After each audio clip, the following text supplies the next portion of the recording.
بالله من الشيطان اللعين الرجيم بسم الله الرحمن الرحيم الحمد لله رب العالمين والصلاة والسلام على نبي الكريم وعلى آله الطيبين الطاهرين المعصومين المنتجبين ولعنة الله على أعدائهم من اللعن إلى قيام يوم الدين آمين يا رب العالمين. أما بعد فقد قال رسول الله صلى الله عليه وآله وسلم. ناظرین محترم، سامعین کرام، سلام علیکم ورحمۃ اللہ وبرکاتہ. شب 29 نائٹ آف رمضان، 29 ماہ رمضان، 29 رمضان کی شب میں پیغمبر اسلام صلی اللہ علیہ وسلم فرماتے ہیں اس طرح دعا مانگو پروردگار کی بارگاہ میں. اس میں 11 چیزیں ہیں جو خاص طریقے سے انسان کی زندگی میں کام آنے والی ہوتی ہیں، لیکن چونکہ یہ کلپ کم ہوتی ہے اور اعمال بہت زیادہ ہوتے ہیں، لہذا بہت شارٹ میں، تاکہ سب تک وہ پہنچ جائے واٹس ایپ کے ذریعے اور دیگر. بسم اللہ الرحمن الرحیم. شب 29 ماہ رمضان. بسم اللہ الرحمن الرحیم. توکل علی سیدی الذی لا یغلب احد، توکلت علی الجبار الذی لا یقہر احد، توکلت علی العزیز الرحیم الذی یرانی حین اقوم وسقل من ساجدی، توکلت علی الحی الذی لا یموت، توکلت علی من بیدہ نواسی العباد، وتوکلت علی الحی الذی لا یعجل، توکل علی المعبود الذی لا یجور، توکلت علی الصمد الذی لم یلد ولم یولد، وتوکلت علی قادر القاہر العلی الصمد. والتوکل توکلت توکلت توکلت توکلت توکلت توکلت توکلت توکلت 10 مرتبہ خداوند عالم کی ذات میں توکل کہنا، یعنی خدا کی ذات پہ ہر عالم میں توکل. توکل خود ایک بہترین موضوع ہے اور عظیم ترین سرمایہ ہے. توکل پہ کبھی بات ہوگی کہ انسان کس طرح خدا کی ذات پہ بھروسہ اور توکل کرتا ہے، اور پورا دین توکل کے اوپر ڈیپینڈ کیوں ہے. ایک اور دعا ہے جو عظیم ترین دعا ہے شب 29 ماہ رمضان میں شب میں پڑھنے کے لیے بہترین دعا ہے، اور انسان اپنے ما فی الضمیر، اپنے خیالات، اپنی دعا، اپنی حاجات کو ان کے سامنے رکھے اور اسی الفاظ سے اسماء حسنہ کے ذریعے دعا مانگے انشاءاللہ جلد از، اس لیے کہ اختتام ماہ رمضان ہے اور اللہ کی بخششیں بڑھتی جا رہی ہیں، 10 گنا 20 گنا بڑھتی جا رہی. جتنے پورے رمضان میں معاف کیا ہے اس میں آخری راتوں میں اللہ معاف کرتا ہے، درگزر کرتا ہے. بسم اللہ الرحمن الرحیم.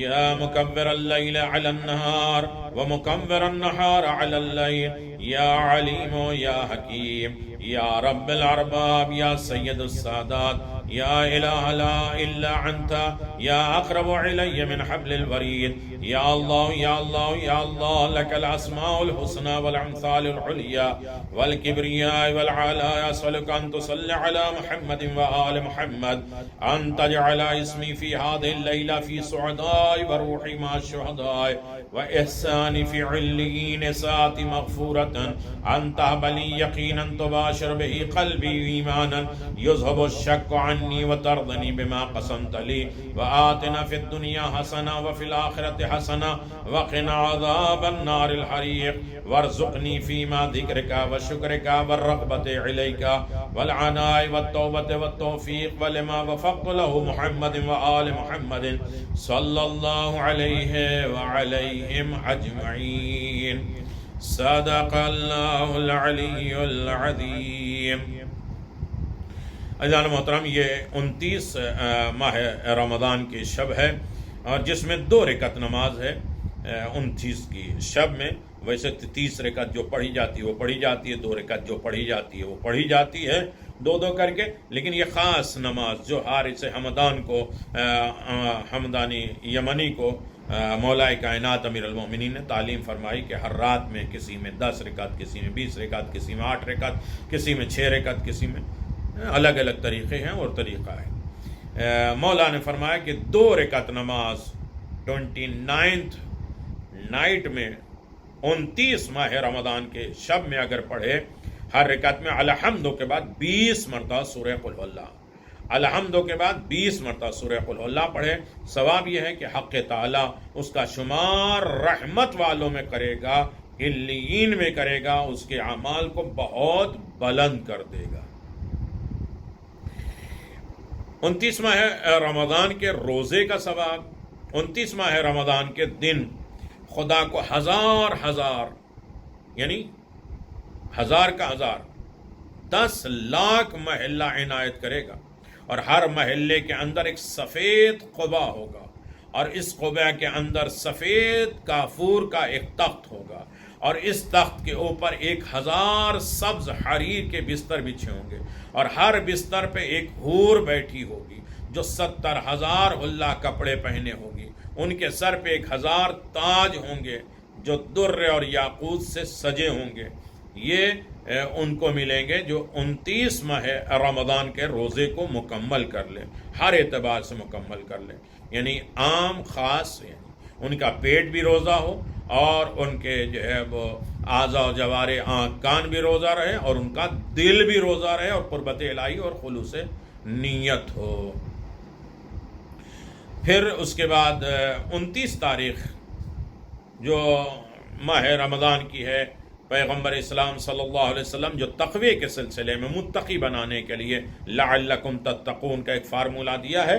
ہر دن ایک چھوٹی سی چھوٹی دعائیں جس میں 3 یا 4 باتیں اپنانے کے لیے، التجا کرنے کے لیے انسان بارگاہ رب العزت میں مانگتا ہے، اور اس کے بعد اس کے نتیجے میں انسان متقی اور پرہیزگار بن جاتا ہے. دعا کرتا ہے بسم اللہ الرحمن الرحیم اللہم غشعنی فیہ بالرحمت وارزقنی فیہ التوفیق والعصمت وطاہر قلبی من غیاہب التحمت یا رحیم بعباد المؤمنین. صدق اللہ العلی العظیم. اس میں یہ کہا گیا ہے کہ اے معبود، اس مہینے میں مجھے اپنی چادر رحمت میں ڈھانپ دے، مجھے اس میں توفیق اور تحفظ دے، میرے قلب کو تہمت کی تیز گیہوں سے پاک کر دے، تہمت الزامات کے تیر سے ہمیں پاک کر دے، جو لوگ ہمارے اوپر الزامات لگاتے ہیں یا ہم کسی کے اوپر تہمت لگاتے ہیں. اے اپنے با ایمان بندوں پر بڑا مہربان پروردگار. اس کے اہم نقطے کیا ہیں؟ چادر رحمت کے سائے میں اللہ کی رحمت مغفرت ہے، اللہ کی رحمت ہے، ستار ہے، عیوب ہے، ہر طریقے کی طہارت پاکیزگی، اللہ کی چادر رحمت، اللہ اکبر، اس میں اڑ جائے گا تو ہر طریقے کی زحمتوں سے انسان محفوظ رہے گا. یہ رحمت قبر میں بھی کام آئے گی، محشر کے دھوپ میں بھی، حساب و کتاب کے وقت بھی کام آئے گی. توفیق کے عود کا تحفظ، تہمت کی باریکیوں سے نجات. یہ ہم نے 3 مطالبات آج کیے ہیں، اس پر غور کرنا ہے. یعنی ان دعاؤں کے پڑھنے کا جو ثواب ہے، اس کا مطلب یہ ہے کہ ان کے اوپر انسان غور کرے، اس پر عمل کرے، اور یہ تقوی کا ایک زینہ ہے، اس زینے کو حاصل کر لے تاکہ 29 ماہ رمضان تک تو وہ کراس ہو جائے، پھر اس کے بعد 30 کا لیول. دعا جو ہے اس میں رحمت الہی کی درخواست دی گئی. اللہ کی رحمت عام ہے، رحمت الواسعہ، رحمت الجامعہ، رحمت الراضیہ، کتنی طریقے کی رحمت ہے اللہ تبارک و تعالیٰ کی. اس رحمت کی ہم نے درخواست دی ہے. ترک گناہ کی توفیق کی درخواست مانگی ہے کہ ہم سے گناہ ترک ہو جائے، اس کی ہمیں توفیق دے دے. توفیق بھی 35 چیزوں کی ضرورت پڑتی ہے توفیق کے لیے.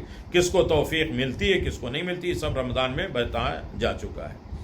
تہمت کی تاریکی سے قلب کے پاک ہونے کی درخواست مانگی ہے. ہمارا دل پاک ہو جائے کسی کو تہمت، الزامات لگانے سے. جو ہماری زبانیں چلتی ہیں، دوسرے کا دل دکھایا جاتا ہے، دوسروں کی برائیوں کا کام کر دیتے ہیں، ان تمام چیزوں سے ہمیں بچنے کے، ہمارے دل کو پاک کرنے کے ہم نے درخواست دی ہے. مومنین پہ خدا کی خاص رحمت شامل ہو جائے، اس کی بھی ہم نے التجا کی ہے، فریاد کی ہے. اس مختصر دعا میں جو منتخب چیزیں ہیں، چنی ہوئی ہے اور موتی کی طرح ہمیں اوپر رکھی گئی ہے کہ وہ ہے تہمت، جو ظلمت اور تاریکی لاتی ہے. 2 طریقے کی ہوتی ہے. خدا پر تہمت اور الزام جو روزے کی حالت میں اگر انسان رکھے تو روزہ باطل ہو جاتا ہے. رسول پر، ائمہ معصومین پر تہمت یا جھوٹی بات بہتانا یہ روزے کو باطل کر دیتا ہے. خدا پر تہمت کے ظلمت اور تاریکی کبھی بھی ممکن ہے. العیاذ باللہ، خدا پر اتہام اور تہمت پیدا کرنا در حقیقت خدا کی تقدیر اور مشیت سے ناراضگی، یہی تہمت اور الزام ہے. ارے اللہ کہاں ہمیں دیتا، سب کو تو دیتا ہے، اللہ سنتا ہی نہیں، اتنے ظلم کرتے ان کے اوپر عذاب ہی نہیں نازل کرتا. یہ نہیں ہوتا. جہاں انسان خدا کی مشیت الہی سے ناراض، اس لیے کہ مشیت کوئی جانتا نہیں، لہذا ناراض ہونے کی ضرورت نہیں ہے. ہر مسئلے پر انسان راضی ہو جائے. جہاں اللہ کی مشیت سے انسان ناراضگی دیا، یہ خدا کے اوپر تہمت ہے، اتہام ہے، بہتان ہے خداوند عالم کی طرف. انسان کفر کے اختیار کر لیتا ہے، چھوٹی چھوٹی باتوں میں خدا کے اوپر اعتراض، شکوہ، شکایت، اور اس کے بعد اس کی ناراضگی. کیا دیا ہے؟ نئی زبان سے کہتے تو عمل سے اسے کر دیتے، اس کی دی ہوئی نعمتوں کو ٹھکرا دیتے. روایات میں آیا ہے کہ خدا نے جناب موسیٰ علیہ السلام کو خطاب کرتے ہوئے فرمایا، میرا سب سے برا دشمن وہ ہے جو مجھ پر تہمت لگاتا، مجھ پر الزام لگاتا ہے. حضرت موسیٰ علیہ السلام نے کہا، پروردگار کو کون ہے جو تجھ پر تہمت لگائے؟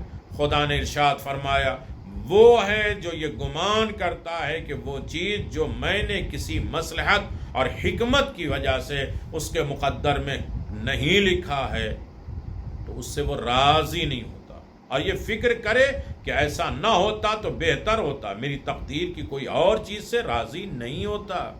اللہ کہتا ہے جو میرے فیصلے پر راضی نہیں ہوتے ہیں، میری نعمتوں پہ شکر ادا نہیں کرتے، میرے مصائب اور آلام پہ صبر نہیں کرتے، ان سے کہو جا کے دوسرا کوئی خدا بنا لے، دوسرے خدا کی عبادت کرے. تو یعنی اس کا مطلب خدا سب سے زیادہ ناراض ہوتا ہے جب انسان اس کے اوپر تہمت لگاتا ہے اور یہ گمان کرتا ہے کہ جو چیزیں اللہ خود قرآن مجید میں کہتا ہے، بہت سی چیزیں ایسی ہیں جو تمہارے لیے بری ہیں لیکن تم اسے پسند کرتے ہو، اور بہت سی چیزیں ایسی پسندیدہ چیزیں جسے تم جانتے ہی نہیں، اسے برا سمجھتے ہو. یہ تو اللہ جانے گا کہ ہمیں کیا دینا ہے کیا نہیں دینا. اتنے تو ماں باپ چھوٹے بچوں کے لیے جانتے ہیں کہ اس کو کس عالم میں کیا دینا ہے، کس طریقے سے دینا ہے. چاہے بچہ کتنا ناراض ہو، ماں باپ جانتے ہیں کہ کس چیز سے نزلہ ہو جائے گا، کس چیز سے بیمار ہو جائے گا، ہمیں اس کی احتیاط کرنا ہے، بہلانا. حکمت کیا ہے؟ تو اگر انسان اس کے بعد بھی خدا کی تقدیر سے راضی نہیں ہوتا، خدا کے مقدر بنانے پر راضی نہیں ہوتا، اس کے فیصلے پر راضی نہیں، ہاتھ کٹ گئے تو ٹھیک ہے، بیماری کے عالم میں ہے تو ٹھیک ہے، غربت کے عالم میں، مرض کے عالم میں تو ٹھیک ہے. اور لوگوں پر تہمت، ایک خدا کے اوپر تہمت اور دوسرے تو بالکل مختصر ہوتے، ورنہ واقعات اور روایات بہت ہیں. دل کی ظلمت اور اندھیرے اور تاریکی بعض اوقات لوگ پر اتہام وارد کرنے سے بھی پیدا ہوتی ہے، جو گناہ کبیرہ میں شمار ہوتی ہے. لوگوں کے اوپر اتہام لگانا اور ان کے اوپر الزام لگانا، یہ وہ کیا چیزیں ہیں کہ جہاں انسان بارگاہ رب العزت میں اپنے اعمال کو ضائع اور برباد کر دیتا ہے. یعنی انسان آج کے دن روایت میں ہے کہ چھٹے امام جعفر صادق علیہ السلام فرماتے ہیں کہ اگر بہت بیمار ہیں، بچے بیمار ہیں، گھر کے کوئی فرد بیمار ہے اور بیماری جا نہیں رہی ہو، تو سورہ جاسیہ کو لکھ کر بچے کے گلے میں پہنائیں یا اس کا پانی پلائیں، ہر آفت اور بلا، ہر بیماری سے دور ہو جاتی ہے. اور اس کے فلسفے بہت ہیں، میں وہ نہیں ہوں کہ ایک عمل بتائیں 1 گھنٹے میں لمبا تفصیل، یہ فائدہ وہ فائدہ. ہاں یقیناً فائدہ بہت ہے، بے انتہا ہے، لیکن صرف آج تک پہنچ جائے اور پھر اس کے بعد آپ پڑھ کے دیکھیں کہ اس کا صلہ کیا ہوتا ہے. رسول خدا صلی اللہ علیہ وسلم فرماتے ہیں، جو سورہ بلد لکھ کر کسی چھوٹے بچے یا گھر والے کسی آدمی کو باندھ دے تو ہر آفت سے محفوظ رہے گا، غم نہیں ہوگا، مصیبت نہیں ہوگی، پریشانی نہیں ہوگی. کاروبار شروع کرنے میں ناکامی کا خوف اور امن، میں کیسے بزنس شروع کریں، اتنا مال تو ادھر ڈوب گیا، اب دوسرا بزنس شروع کریں تو کیا ہوگا اور کس طریقے سے ہوگا، سارا خوف اور ڈر ہوتا ہے کہ بزنس انسان کیسے کرے، اور بزنس کرے تو وہ صحیح رہے گا یا نہیں. تو امام جعفر صادق علیہ السلام فرماتے ہیں، جو شخص سورہ یوسف کو لکھ کر 3 دن اپنے گھر میں رکھے اور پھر اسے وہاں اٹھا کر گھر کے باہر والی دیوار پہ لگا دے، کوئی اس سے نہ جانتا ہو، کسی کو بتائے نہیں، تو بہت ہی جلد کسی طرف سے ایک نمائندہ آ کر اس کے کاروبار کی دعوت دے گا اور اس کے تمام حاجات حکم خدا سے پورے ہو جائیں گے. سورہ یوسف کو 3 مرتبہ پڑھے اور گھر میں لگا دے. یقیناً آج چھپے ہوئے بھی آتے ہیں اور انسان جو ہے وہ کسی طریقے سے حاصل کرے اور گھر کے ایسی جگہ پہ لگا دے جو کوئی نہیں جانتا ہوگا، تو کہیں نہ کہیں غیب سے کوئی بندہ آئے گا جو کہے گا کہ میرے ساتھ بزنس اور کاروبار کر لو. رسول خدا صلی اللہ علیہ وسلم فرماتے ہیں جو شخص سورہ ہجر کو لکھ کر اپنے بازو پر یا اپنے گھر میں یا اپنے دکان خرید و فروخت کی جگہ پہ لگائے گا، اس کے کاروبار کرنا بہتر سمجھے گا. جب تک لکھا ہوگا اس کے پاس روزی ہی روزی ہوگی، خدمت ہی ہوگی، اعمال بھی ہوں گے، اچھے بھی ہوں گے. اور ضمن میں آخری بات، گھر اور دکان اور کاروبار میں برکت جو عام طریقے سے رونا ہے. ہمارے گھروں سے برکتیں ختم ہو گئی. لڑائی جھگڑا کتنا بھی کریں گے، چیخ پکار کریں گے، واجبات کے وقت نہیں کریں گے، کھانے کے وقت جو ہے وہ طرح طرح کی باتیں کریں گے، اس کے بعد بھی کہتے ہیں رزق چلا گیا. کھانے کے وقت خاموش ہو کر رزق الہی کا ادب و احترام کر کے 12 آداب ہیں، کھانے کی معرفت ہو، توجہ کے ساتھ سنیں، اور اس کے بعد شکوہ ہے کہ برکت ختم ہو گئی. دکان سے کاروبار سے برکتیں ختم ہو گئی. رسول خدا صلی اللہ علیہ وسلم فرماتے ہیں جو سورہ مومن کو حامیم مومن کو لکھ کر گھر یا دکان میں رکھے گا اس میں خیر و برکت اور کثرت ہوگی، اور دکان میں خرید و فروخت بھی کثرت سے ہونے لگے گی. لوگ آئیں گے اور اس کا مال لے جائیں گے. اس ضمن میں ہم نے ایک چھوٹے سے دعا آپ حضرات کی خدمت میں پڑھ کے سنانا ہے، جس میں اللہ تبارک و تعالیٰ نے بہت عظیم ترین نعمت کو ہمارے سامنے رکھا ہے. لہذا جب بھی انسان مشکلات میں ہو، پریشانی میں ہو، تو اسے ایک اللہ کے اسماء حسنی، اللہ کے کلام کی عبادت کرنا چاہیے، اور اس میں القدیر یعنی ہر شے پہ قدرت رکھنے والا. قرآن کہتا وَيَكَادُ الْمَرْقَى يَخْطَفُ أَبْصَارَهُمْ كُلَّمَا أَضَاءَ لَهُمْ مَشْوَىٰ فِيهِ وَإِذَا أَظْلَمَ عَلَيْهِ قَامُوا وَلَوْ شَاءَ اللَّهُ لَذَهَبَ بِسَمْعِهِمْ وَأَبْصَارِهِمْ إِنَّ اللَّهَ عَلَىٰ كُلِّ شَيْءٍ قَدِيرٌ. سورہ بقرہ 20 نمبر.